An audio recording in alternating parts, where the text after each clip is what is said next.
Affecting radio silence until mission return. Roger, Cloudstorm 1. All success and happy hunting. Over and out. Well, Arthur, we're on our own. As always, old chap. As always. Then, let's be off, shall we?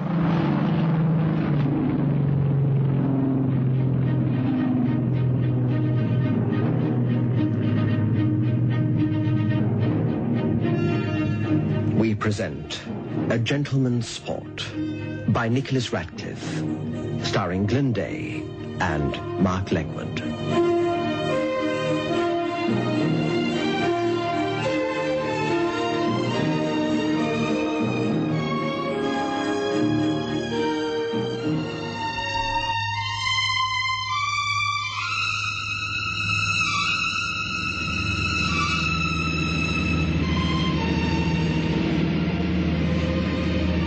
The weather holds out. Do you want me to take over for a while? No, I'm enjoying it.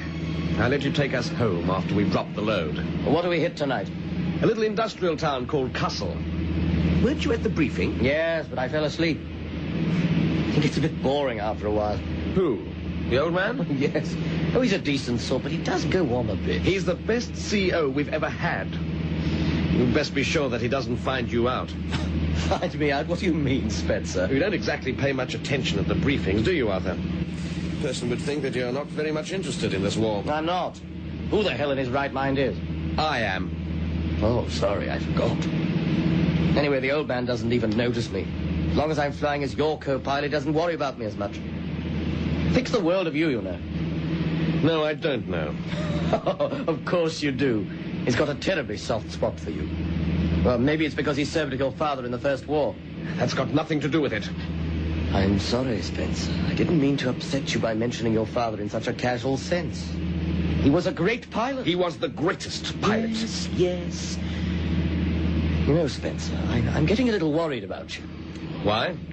Well, you seem so impressed with your father's achievements as a fighter pilot in the First War that you're starting to forsake everything else while trying to follow in his footsteps. I don't know what you mean. Oh, come on, Spencer. You've got more than most other men. I haven't got everything. You've got a beautiful wife. I haven't got everything. Just given birth to your son. You come from a wealthy family. Are you listening to me? I said that I haven't got everything. I heard what you said, old boy. But who has? My father. What? I said that my father had everything. Well, he had a lot, I'll grant. He had everything. What does that mean, he had everything? What did he have that you don't? He also had a wife, a baby, which was you, and still is, judging by how little you've grown up. He had the medal, Arthur. The VC. And all the honor and glory that comes with it. Oh, I don't believe what I'm hearing. You're telling me that you don't have as much as he had just because of a VC? I'm telling you that I don't have anything until I have the VC. Oh, I really don't believe what I'm hearing. It's no joke, Arthur. You're telling me it's no joke. And even if it were, I wouldn't be laughing. Ever since I was a young boy and I saw my father receive his VC, I knew that I had to be decorated too someday. But why? Your father was a pilot, and so you became one. I can understand that. But just because he won a VC, now you have... That I don't understand. I didn't think that you would. Try me. Explain the reason to me so that I can understand. You really want to know? I'm your friend, Spencer. Yes, I do. Well, it started when my father came home on leave one day. I ran out to meet him. Mummy, come quickly. It's Daddy. Daddy's home. How's my young man, then, huh? Been busy while I've been away? Oh, yes, Daddy. I've got 7 new stamps for my collection. Stamps? That's very nice. Now, why don't you go and play outside for a while, huh? I want to talk to Mummy. All right. But only if I can wear your cap. Here you are. Off you go now. Oh, darling. Oh, I'm glad you're home. Oh, we've missed you. It's nice to be home. Is it? Well, of course it is. Why shouldn't it be? Oh, it's nothing really. It must be something, else you wouldn't have asked. Come on. Out with it. Well, it's just that whenever you come home on leave, you usually can't wait to get back to your airplanes and the war. Nonsense. I came home to see my family. I missed you too, you know. It's wonderful to have you home, my darling.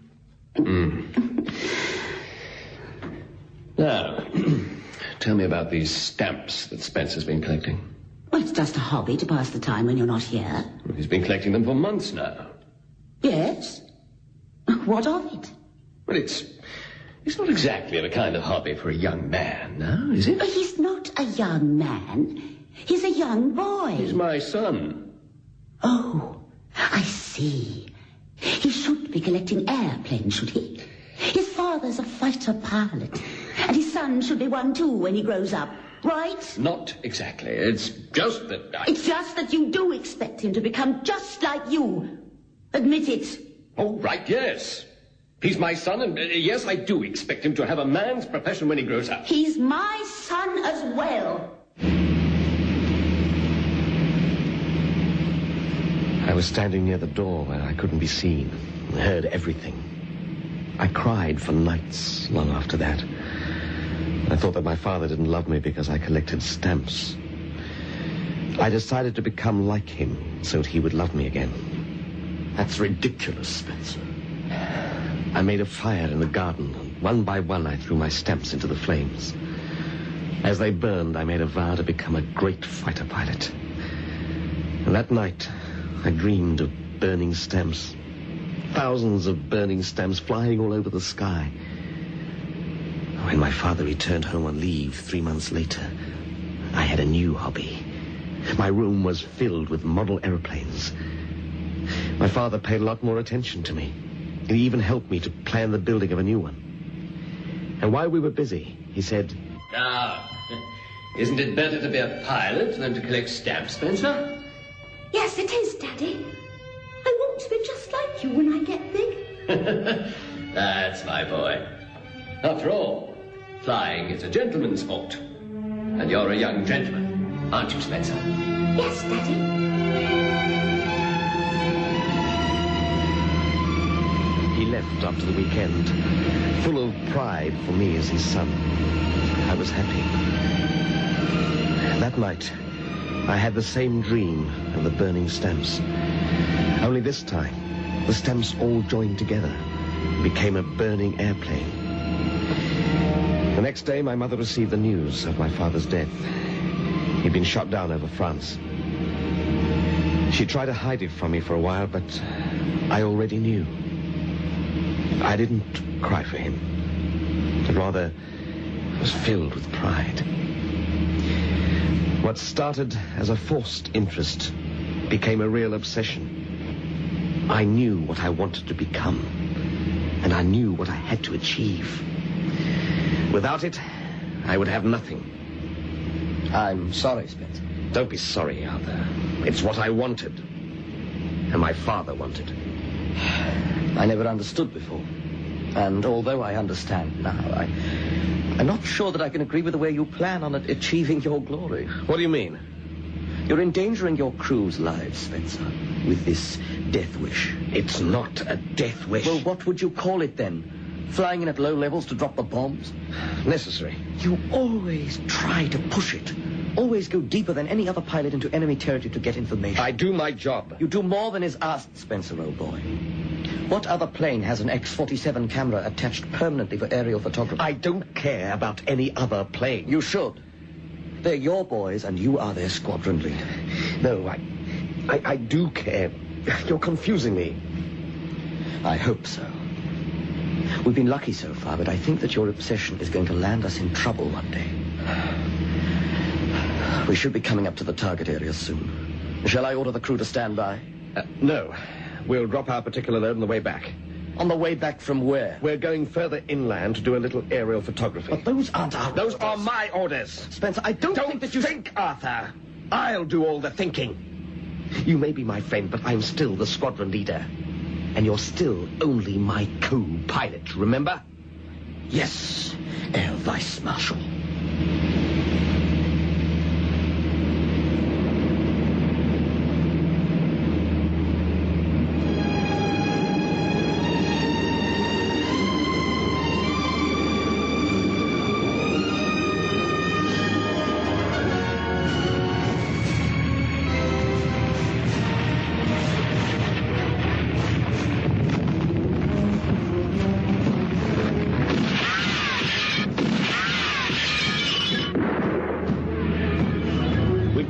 flak.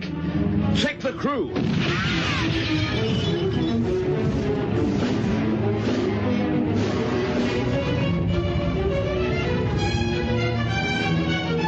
The navigator's dead. The rest are all right. Your arm's bleeding. Are you hit? Just a flesh wound, I think. Are you sure that you're all right? Yes, damn it, Spencer. Just get the rest of us back home safely, will you?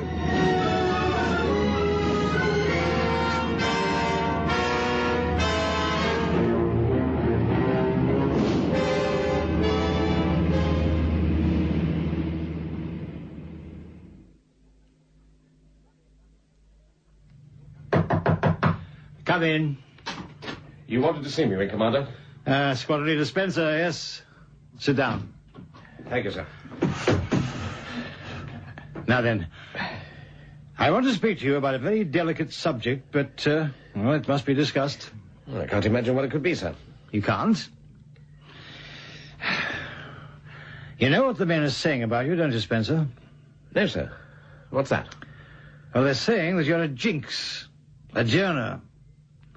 They're scared to fly with you. Really, sir? Why's that? Well, why don't you tell me?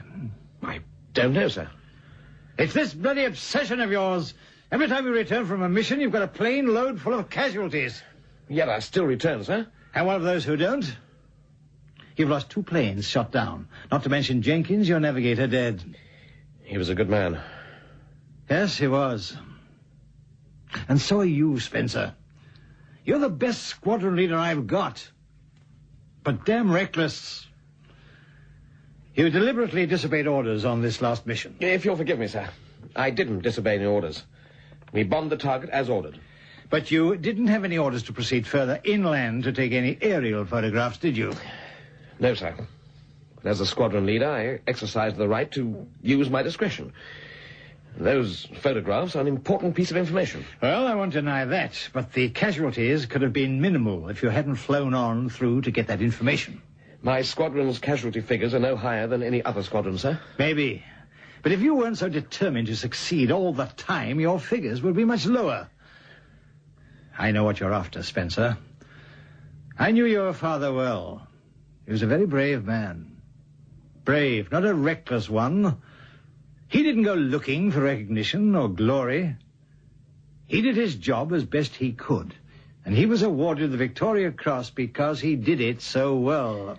I also do my job as best I can, sir. Yes, but you can't risk everything and go looking for a medal. It must come to you. You'll get your chance, Spencer. I don't have anything to risk, sir. Yeah?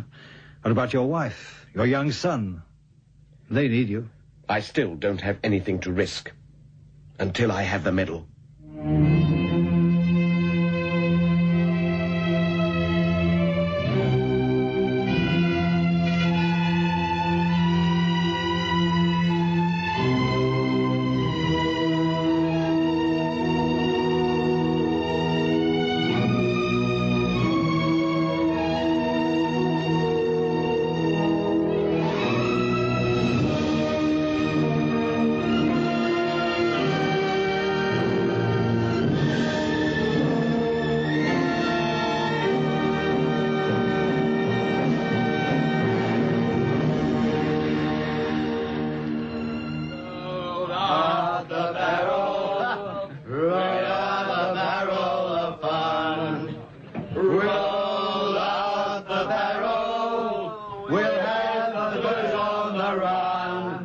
Sing, boom, tarara,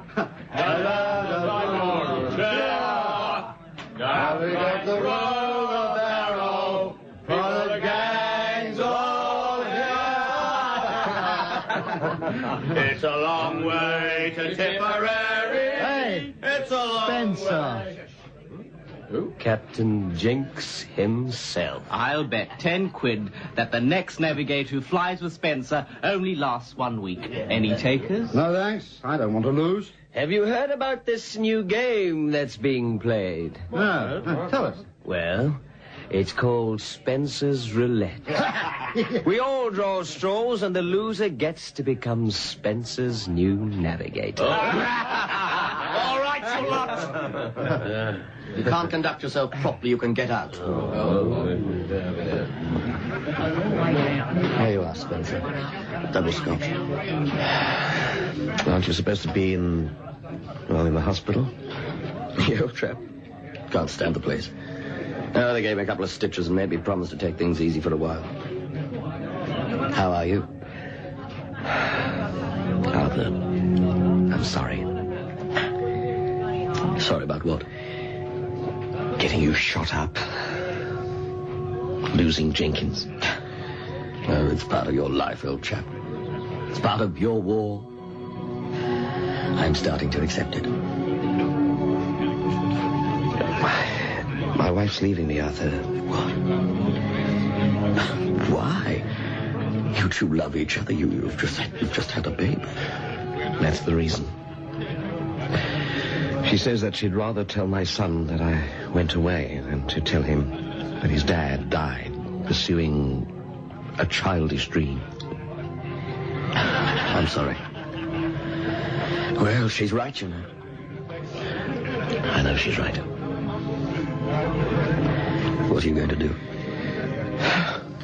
What can I do? Well, you can't let her go. It's not my choice.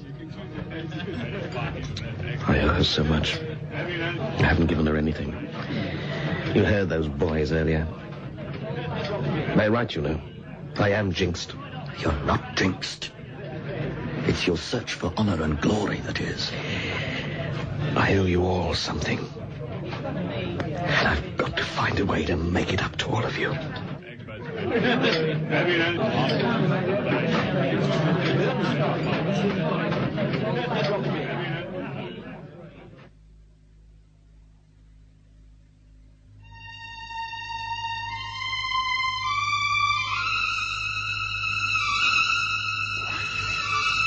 Spencer's a jinx. Spencer's a jinx. I'll bet 10 quid that the next navigator only lasts 1 week.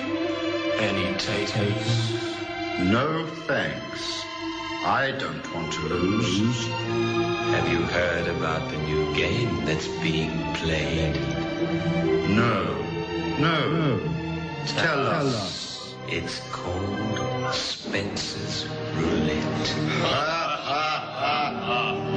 We all draw straws and the loser gets to become Spencer's own navigator.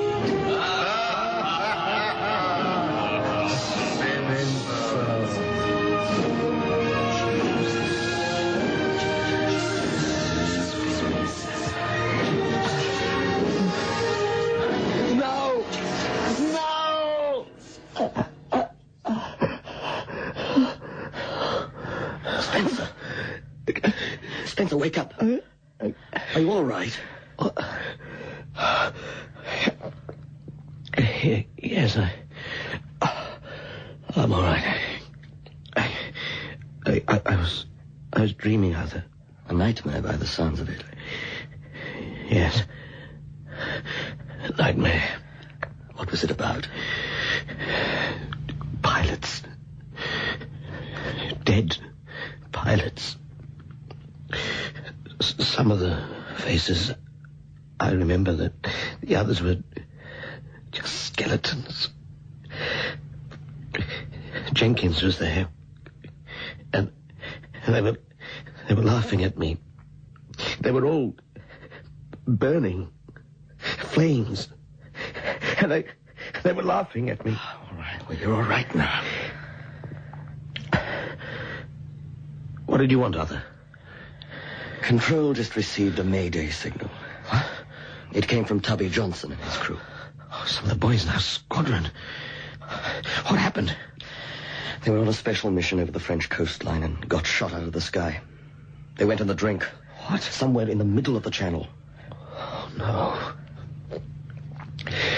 Who's leading the rescue search?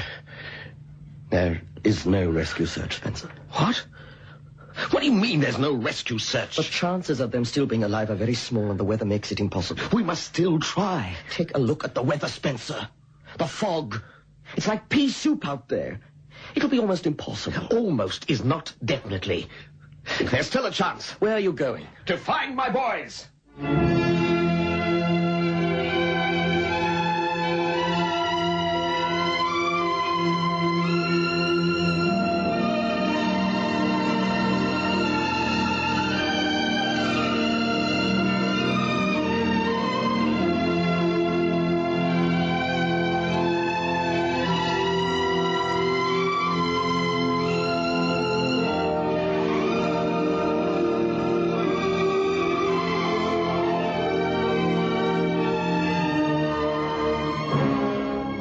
I did try to stop him, Wing Commander. Is he mad?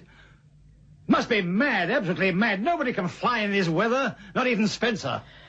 After I told him, he headed straight for the coastal recce base, ordered the mechanic to refuel a Catalina, and flew off.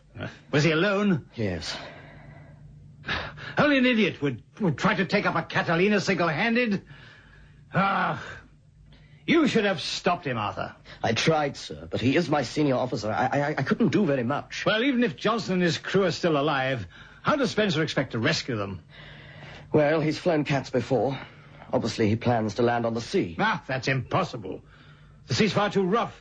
The weather report indicated a storm brewing. He'd be like a cork bobbing on the ocean. Yes, the best we can do is just hope and pray for the best. I knew his search for that damn Victoria Cross would kill him one day.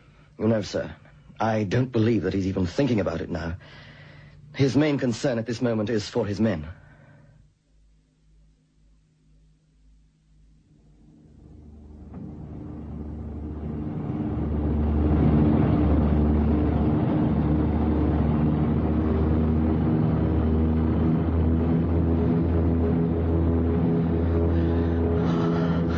They weren't kidding about the weather.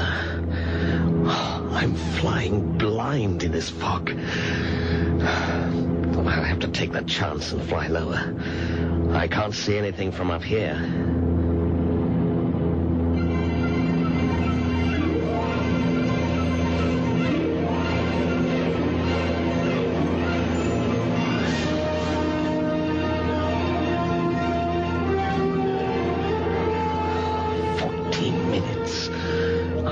Over the channel for 14 minutes and still no sign of them.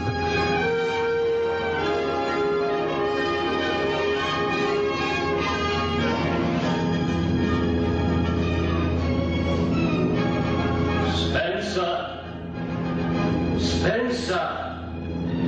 Go back, my son. Dad, is that you? You must go back, my boy. I can't, Dad.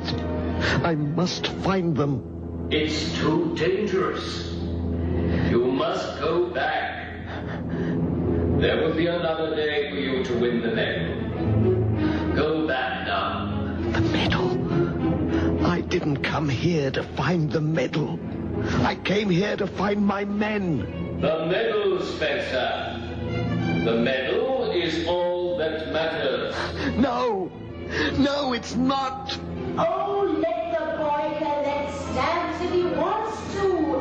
It's only a hobby to pass the time when you're away. It's not exactly the kind of hobby for a young man now, is it? He's not a young man. He's a young boy. He's my son. No, I won't listen. Do you hear me? I won't listen. A flare. That's a red flare. They're down there. And they're alive. I must land. I must get lower and land. As close as possible. Right, boys!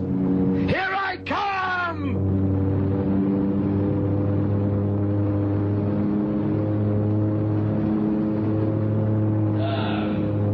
Isn't it better to be a pilot than a stamp collector, Spencer?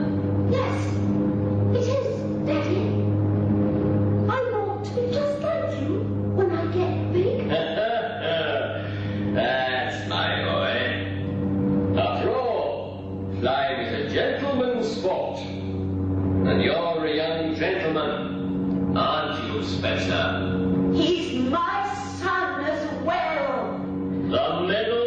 Spencer.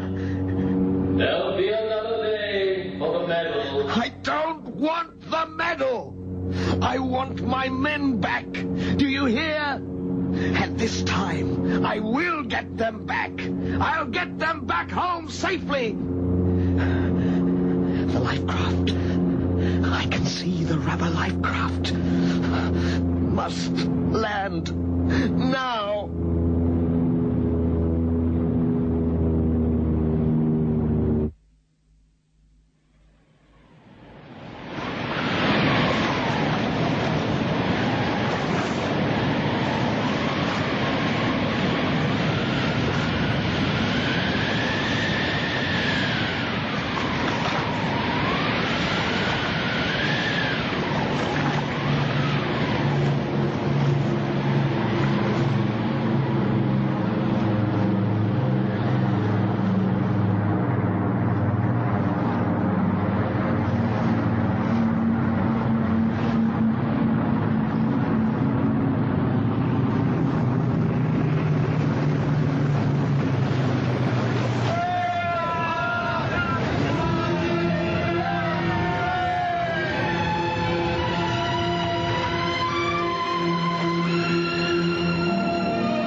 Sea. The swell will pound this plane into matchsticks. Must get the side door open.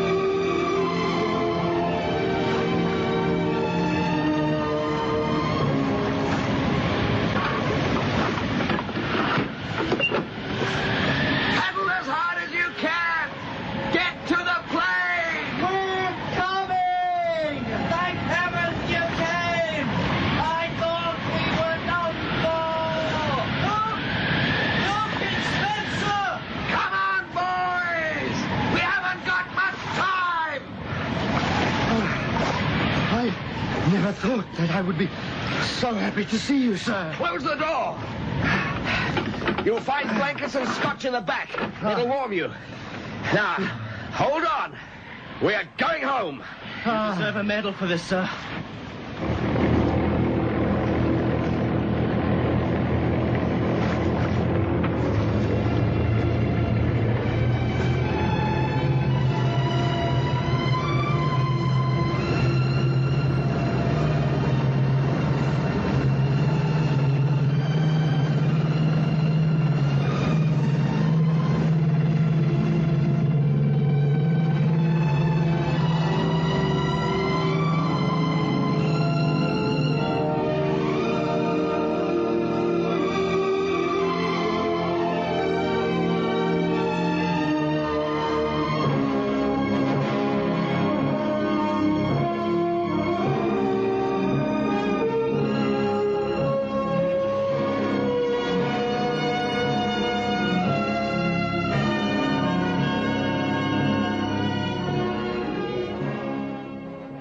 Commander, they're back. Spencer's back. He back?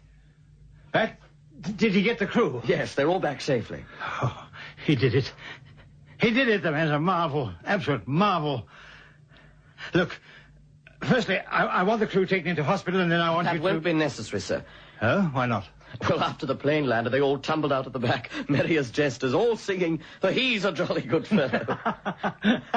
That's marvellous. Then tell Spencer that I want to see him. Now. I wonder if that could possibly wait until the morning, sir. Wait? What do you mean, wait? What for?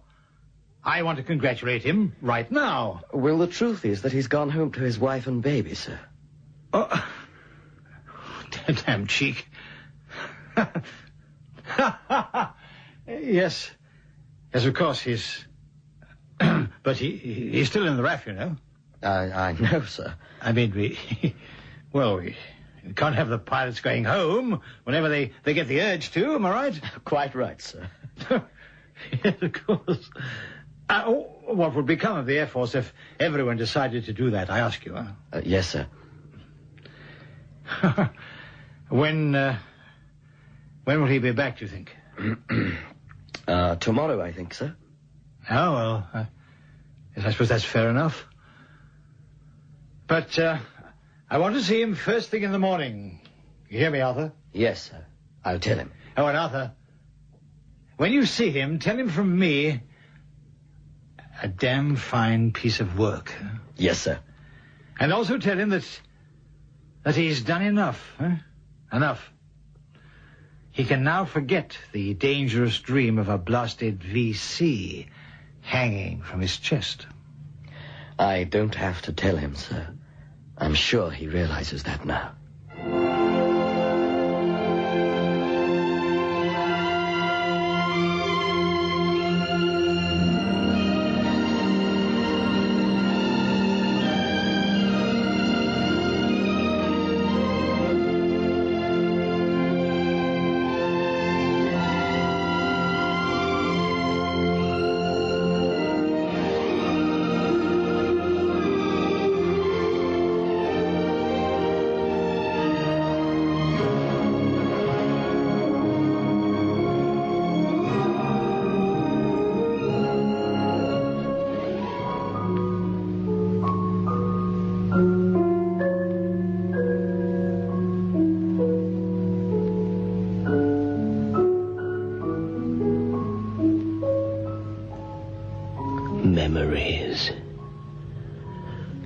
Memories of my childhood.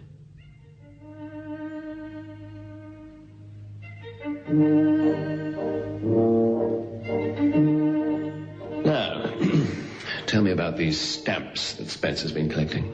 Well, it's just a hobby to pass the time when you're not here. Well, he's been collecting them for months now. Yes?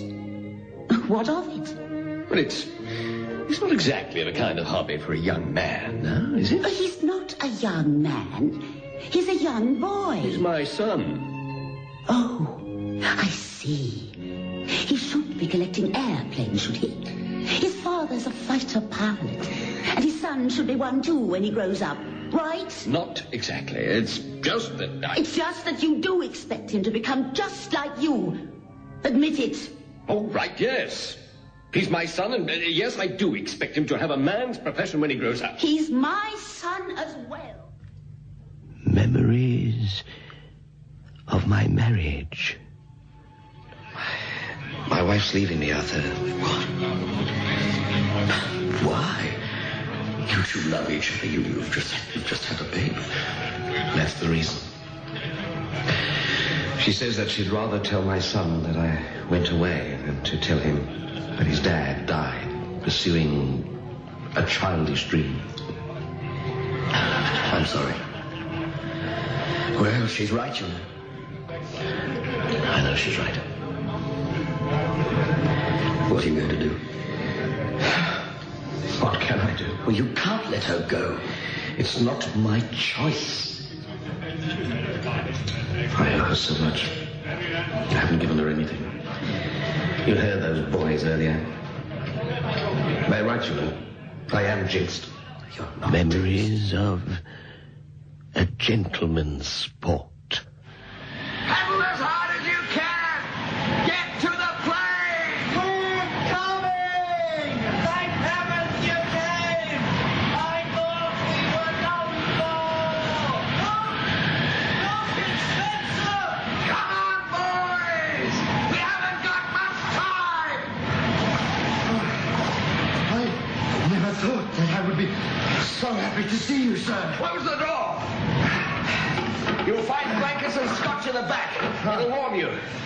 Now, hold on. We're going home. I have a medal for this, sir.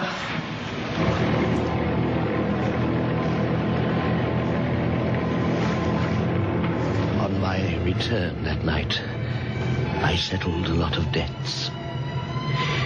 With my wife, my friends, with myself, and with my father. My wife and I have had a long and happy life together. My son is all grown up now. No, he didn't follow in my footsteps and become a fighter pilot. I let him make his own choice, and he became a music student. He graduated with honors and now plays with an international touring orchestra.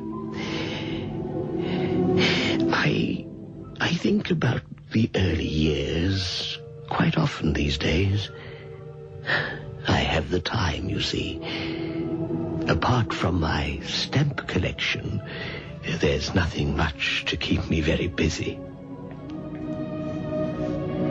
I remember one thing in particular, and that is the night I landed after the rescue mission. I went home to see my wife and son. I held him in my arms and made all kinds of promises to him, none of which I have broken to this day. That very night, I had another dream, this time not of burning planes or dead friends, but of my father.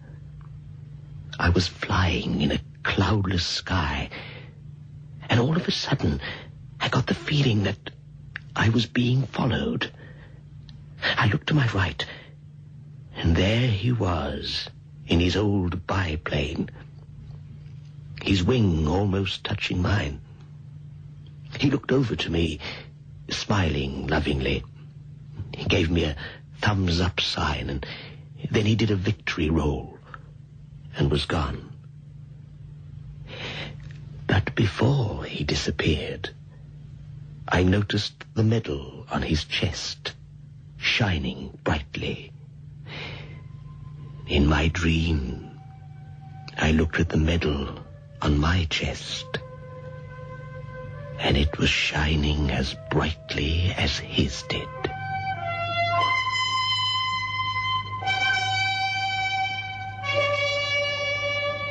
You've just heard A Gentleman's Sport by Nicholas Ratcliffe.